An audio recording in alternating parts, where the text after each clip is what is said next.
Hello everyone, আসসালামু আলাইকুম। কেমন আছেন সবাই? আশা করি সবাই ভালো আছেন। আমরাও আলহামদুলিল্লাহ ভালো আছি। আজকে আবারও একটা ভিডিও নিয়ে আপনাদের মাঝে চলে আসলাম। আর আমার ভিডিও মানেই তো প্রতিদিনের রান্না বান্না। তো আজকে সারাদিন কি করলাম আর সেহরির জন্য কি রান্না করলাম সেটাই থাকছে আজকের এই ভিডিওতে। তো প্রথমে এখানে হচ্ছে আমি মাছ, পটল, আলু এগুলো হচ্ছে কেটে নিছি। আর এবার একটা তাওয়াতে তেল দিয়ে সেটা গরম করে তারপর মাছগুলোকে ভালোভাবে ভেজে নিব। মাছগুলোকে ভাজতে রেখে এরপরে আমি দেখতে যাই যে আমার মেয়েটা আসলে কি করতেছে। তো এই যে ওকে হচ্ছে টিভি ছেড়ে তারপরে খাটের উপরে বসায় তারপর দরজাটা চাপাই দিছি যাতেও আমাকে না দেখতে পায়।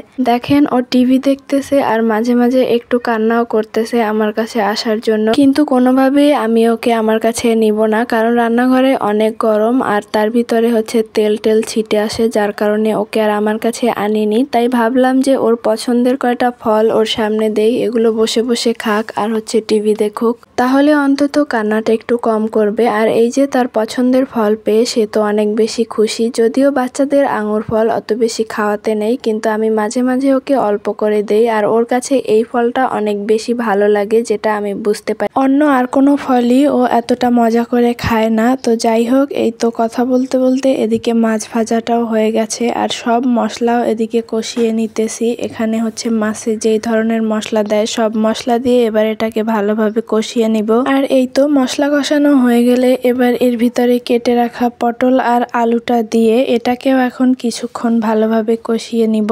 আর পটল আলুটা কষানো হয়ে গেলে এর ভিতরে পরিমাণ মতো ঝোল দিয়ে দিছিলাম। আর ঝোলটা ফুটে উঠলে এর মধ্যে ভেজে রাখা মাছগুলোকে একে একে সব দিয়ে দিছি এর ভিতরে, যাতে তাড়াতাড়ি হচ্ছে রান্নাটা হয়ে যায়। তো এই তো এদিকে হচ্ছে রান্না বান্না প্রায় কমপ্লিট। আর এই যে দেখেন তরকারির কালারটা কত সুন্দর হয়েছে। আর এটা দিয়ে হচ্ছে আমরা সেহরিতে ভাত খাবো। তো এই যে তরকারিটা কেমন হয়েছে অবশ্যই কিন্তু কমেন্ট করে জানাবেন। আর রান্না বান্না শেষ করে বিকেলবেলা আমরা দুই মা মেয়ে একটু গল্প করতেছিলাম। তো সে এখানে নতুন কিছু পড়া শিখছে যেগুলো তাকে বলতে বলছিলাম আর সে হচ্ছে বলতেছিল। তো আপনারাও একটু শুনে নেন সে কি পড়া শিখেছে। হা হা খ খ দাল জাল জাল জাল র রা ঝা ঝা ঝা সিন সিন শিন শিন সত সত দত দত ত ত জ জ আইন আইন গাইন গাইন ফা ফা কফ কফ কফ কফ লাম মিম লাম। তো যাই হোক, সবাই ওর জন্য দোয়া করবেন আর অবশ্যই কিন্তু মাশাআল্লাহ বলবেন। দেখা হবে পরবর্তী কোনো ভিডিওতে। ততক্ষণ সবাই ভালো থাকবেন, সুস্থ থাকবেন। আল্লাহ হাফেজ।